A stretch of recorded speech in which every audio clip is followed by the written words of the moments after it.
huge new bike day for Simon. Super excited, yeah. Thought this would be a great opportunity to talk about the sharp end of competitive amateur racing. This is your Palmares from this year. Yeah, this is just 25. I mean, outstanding year for me. We're really pleased with the results and everything. Yeah, absolutely. This is National Championship Veteran Time Trialing. Yeah, there's like two categories of racing I've raced. VTTA, which is the Veteran Time Trial Association here in the UK, and then the RTTC, which is the National Time Trialing basically in the UK. And to pick up 3 golds, well, 3 blues, was brilliant. And to have 5 gold medals, these were team gold medals. So these are the team medals. You're racing a team. Remind us the team name. Legato Racing Team. Yep. Yeah. No, this is for 10, 15, 30, 50 and 25. So awesome. We were the first team to ever get 5, and I was the only member that was part of all 5 winning teams. So it's quite unique. Well done. And these are for the 10, the 50 and for the Oak Close Circuit Championship, which was at Croft this year, yeah. Okay, so, which is about 10 miles. It's 10 miles, yeah. Can you give us all an idea of how competitive is time trialing in the UK? Well, what's sort of the size of the field?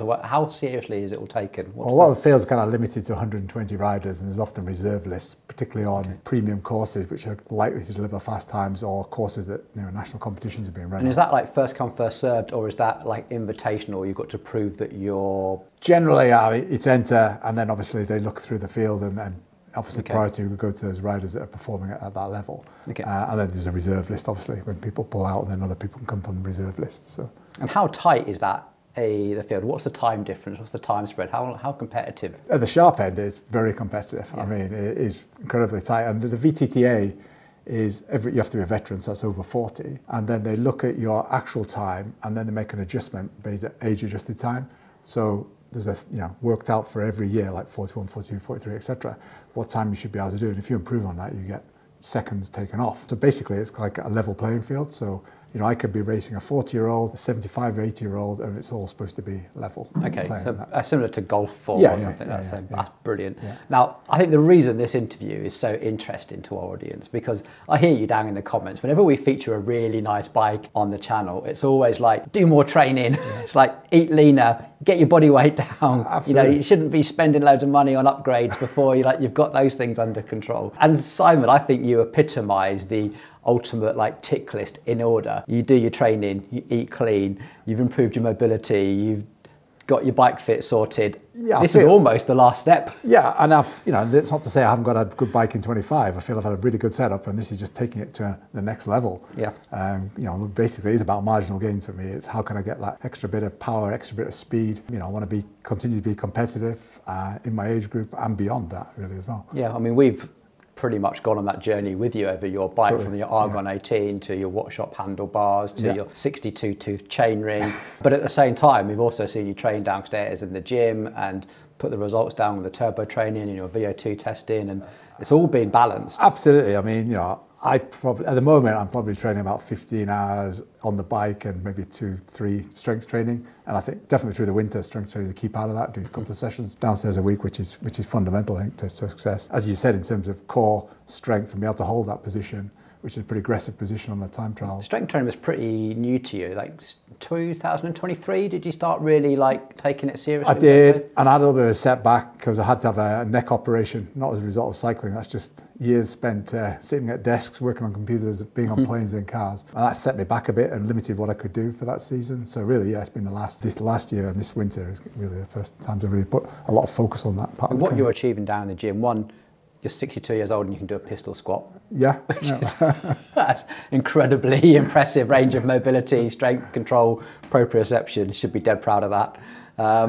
And your back squat, your deadlifts, they're all very impressive numbers. Yeah, Vic keeps telling me they're good scores, and I'm quite pleased with the way I'm feeling, particularly this season, just picking up where I left off from last season. So yeah, I feel like I'm ticking all the boxes in terms of time on the bike, doing the right sessions of the bike. I've had a coach for a number of years.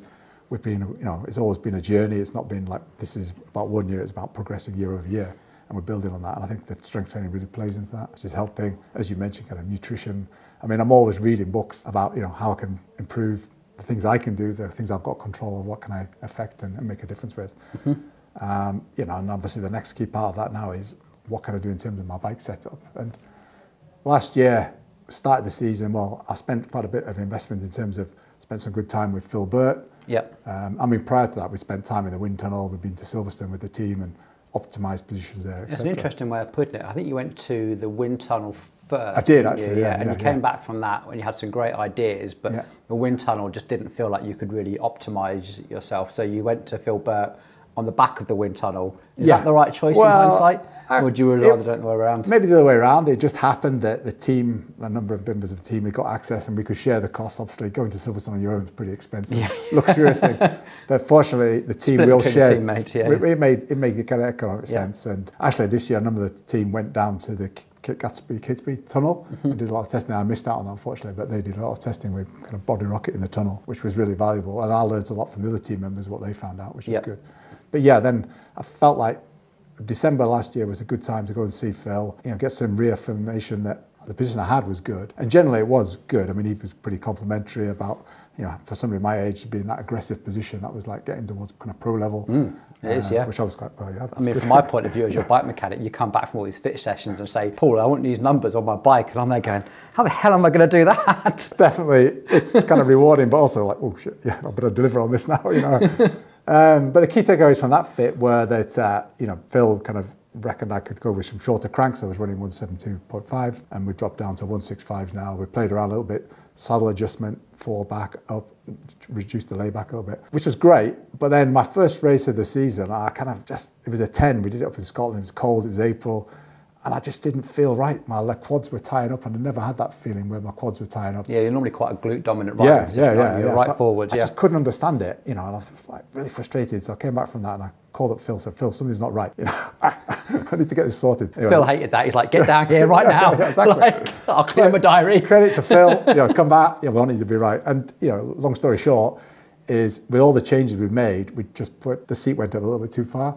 And as a result, just dropped the seat down a little bit more, and that made a massive difference. So the next race I did was like a National 30, chalk and cheese. I mean, it's amazing how much just a centimetre or two can make a massive difference to how you feel and perform on the bike. And that's the level of detail we're at now. I mean, just to know how much difference that made in terms of impacting performance negatively and then positively after we tweaked it. Yeah, I mean, when you're spending almost 15 hours a week on a bike and stuff, you get pretty tuned into it, don't you? Yeah, and I try and balance that time between being on my road bike, a lot of hours on the road, but I also try and spend a lot of time on the TT bike, so at least 2 sessions a week on the TT bike, because I feel that's the speciality I'm focused on. So not to train on that through the winter would be detrimental. Yeah, it'd feel so alien in the springtime, wouldn't it? Exactly, so, brilliant. I think with that in mind, I think we should take a closer look at this absolute dream machine.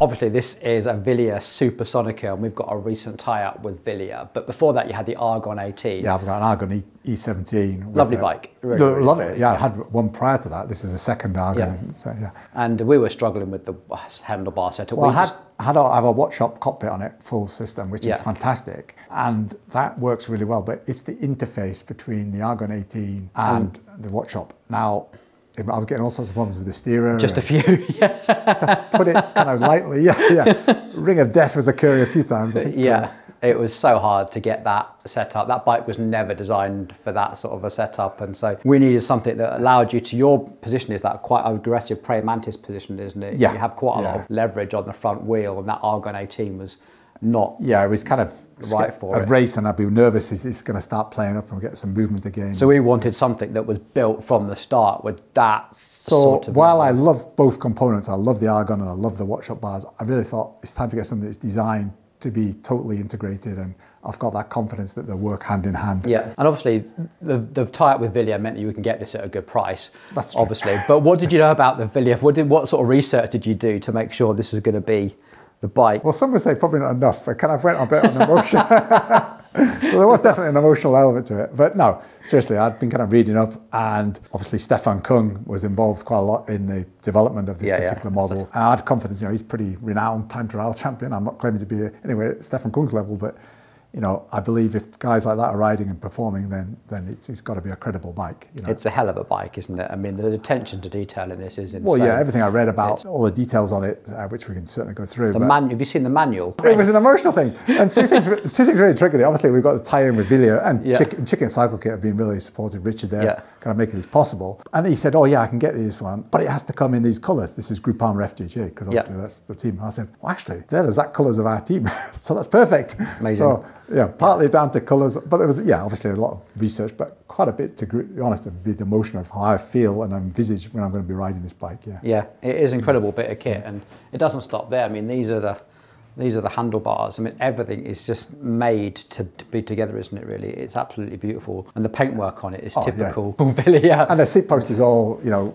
well, we have to make sure we cut it right, Paul, because it's all totally integrated. Not my first rodeo, Simon. No, I know. Not that I have any doubts, you know.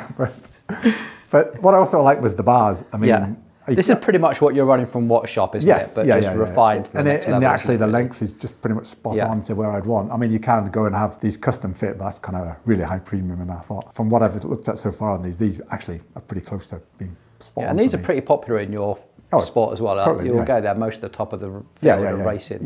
Something like this, aren't they? Yeah, there's variations of different manufacturers, but yeah, I mean, like the Watch Shop stuff is, you know, a lot of riders using the Watch Shop setup. So. Now, what I really like about this is your actual choice of componentry, because... Well, to be fair, some of it's been led by you, Paul, because you've been advising me, but yes, some of it's down to me as well. Yeah, if I'm going to be fixing this, I don't want any cables going through this. So we've done some really cool stuff. We actually got in contact with Leap Components to try and work out some bits and pieces, because you use SRAM on most of your builds, so you're familiar with SRAM. So we're going for a SRAM red rear derailleur. And of course now SRAM have all their little blips, so you don't have to cable them in like we're used to with the little blip box that used to stick up and stuff. Yeah, so that was always a pain, trying to accommodate the blip box and making sure it's tucked away without... It was mad. That blip box is so big, isn't it? None of the time trial bikes actually had somewhere to put it. No. It was a bit of a janky solution. It was the only place we could put it on the Watch Shop bars. So this makes me feel a whole lot happier. This is Leap Components make these little 3D printed bar ends which just work perfectly, but we're using TRP brakes. Oh, and the ergonomics on these are fantastic. I mean, I'd love to get my hands on these. Yeah, I love these. So these go quite deep inside the handlebar, so they work really nice. But what we're doing is taking this panel off here and putting your shifter underneath this panel. It should be really, really slick. Some other attention to detail bits that we're still figuring out, to be fair. One, 62 tooth chain Go ring. big or go home. You go and one by. You've been riding the 62 for a while, actually. I have, and obviously it's about chain efficiency. And most of the time I'm riding in the centre of the block. Yeah. Very rarely. I mean, there's certain courses that have what they call ski slope on, and it definitely makes a difference when you're going down those to keep the power on. But more it's chainline efficiency. So this is probably where we had the most problem. We were looking at loads of solutions like Watch Shop, Aero Coach. They all had some stuff, and we're still... This is, I think, somewhat of a temporary solution. We're still possibly, we'll see not entirely sure where we're going, but we're going with a Dura-Ace crankset on the Miike components, and the reason we're doing that is really about bearing efficiency, because if we'd gone for the SRAM red, this is BB86, and we would have to have a really compromised bottom bracket. As it is, it means that we can run BB Infinite one piece, which works beautifully. This is superb. So if we're going for all this aerodynamic, we might as well go for drive train it's aero and resistance efficiency as well. Yeah, absolutely. Absolutely. So I think that's a really nice, sensible setup. I know we're mixing and SRAM red and Dura-Ace, but I think we'll get the best. Yeah, no, you did ask me how do I feel about having mixed branding. To me, no, it's all about the end outcome, the solution. I don't mind about the labelling on it as long as I get what I want in terms of performance. Yeah. And then wheels, Princeton. What made you go for these? Apart from the fact they're absolutely gorgeous. Oh, you know, if they're good enough for Ghana, then they're good enough for me now. No, seriously, I mean, they're up there in terms of high performance wheels, and again, you know, having access to these a great opportunity. And I've been running the Evolves before, which are good wheels, but I just feel that this is just to take the opportunity to take a step up. I mean, we're being indulgent. It's all marginal gains, and there's a lot of indulgency here. These feel a lot more robust than the ones you're currently riding. They're definitely stiffer. There's more to them. Yeah, absolutely. And I ride a tri-spoke at the moment, the Trocchia Max, and so I'm a big tri-spoke fan, and I've never really, touched wood, had any problems in terms of crosswinds or anything. I feel pretty confident riding on the bars in pretty strong winds, which I have done. I mean, I did the National 10 down in Cornwall. That was horrendously windy, rainy, pouring, and had very little kind of stability issues. So you've got good bike handling skills, but also when you get the aerodynamics right. I feel that these wheels handle obviously the crosswind better than some other deeper wheels. I mean, I've noticed it on other wheels I've kind of ridden that on my road bike that you get more crosswind interference than you would with a really good set of wheels. Oh, interesting. Yeah. Can't say it's something that I've spent too much time riding. So It's an important part when you're down those bars and you're going downhill at 70, 80 kilometres an hour. Oh God, yeah, it would be terrifying. You don't want to be scared. You don't want to be getting shaken around too much. And there's a few still things we're still toying with. We've gone for these tyres at the moment. These are going to be a bit experimental. These are the new aero tyres from Goodyear, the F1 Z29 Aeros. Putting a 29 on the back and something skinnier on the front. Something skinny on the front from an aero point of view. I mean, I do like having a wider tyre, like I was running a 28 this year on the back, just because it gives you that absorption. A lot of the courses around the race have got some bumpiness on them, and it just absorbs that, and you can work a little bit harder, I feel, rather than getting bounced around. So we're still sort of open-minded on tyres. I'm open-minded on tyres. Definitely like tubeless because of the risk. You know, you only get one shot at a time trial national championship. You can't afford to punch her. And, the white paper on these is all very promising about good aero results and sort of disrupting sidewind turbulence and stuff. So let's give them a go. Let's see what you think. Absolutely.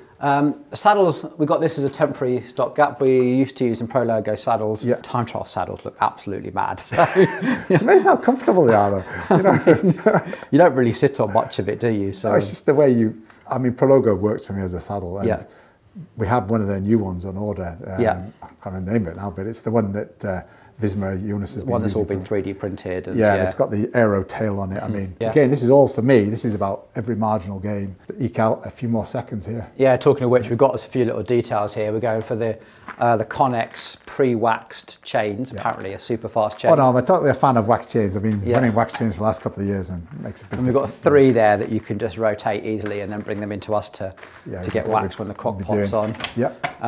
Oh, this is nice. This is the Kogel.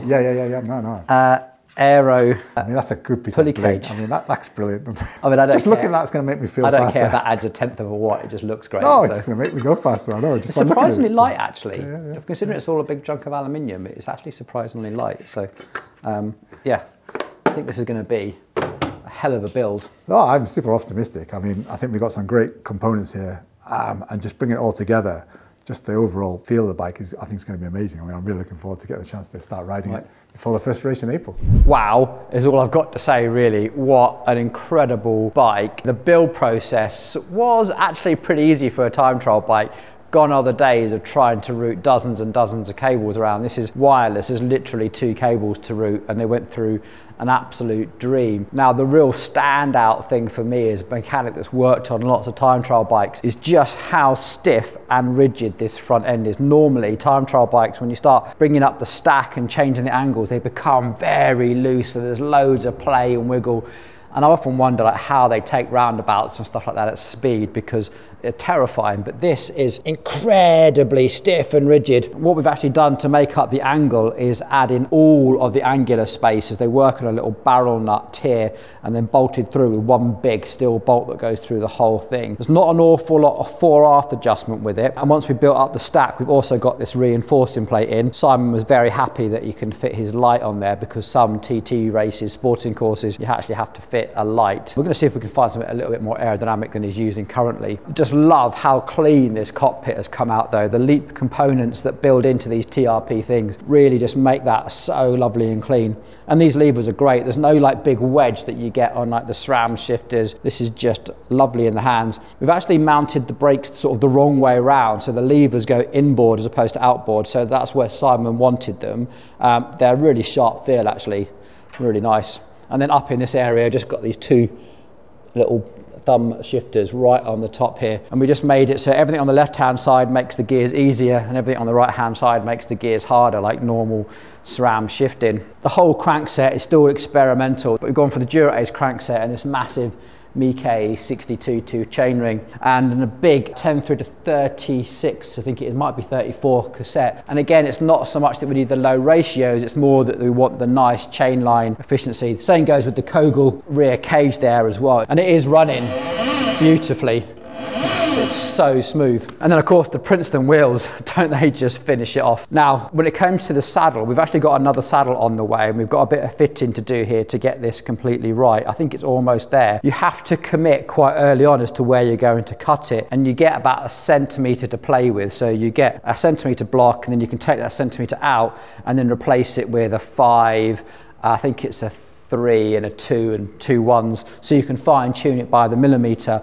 without having to cut it. I've put this in with a 5mm spacer in at the moment. We are experimenting with crank length, so we think that Simon's going to go to 160mm crank, so we can put this up 5mm to compensate, and we've got a bit of wiggle room in there as well. So it's not a lot, you only get a centimetre to play with, so that was a bit of a sweaty moment. But anyway, I think the next point of this is going to go through another sort of bike fitting stage as he gets his fitness up over the summer, and then yeah, let's hope it's going to bring Simon a successful season again in 2026. And if you are into TT, what would you do differently? What would you change? What do you think needs refining? I'd love to know.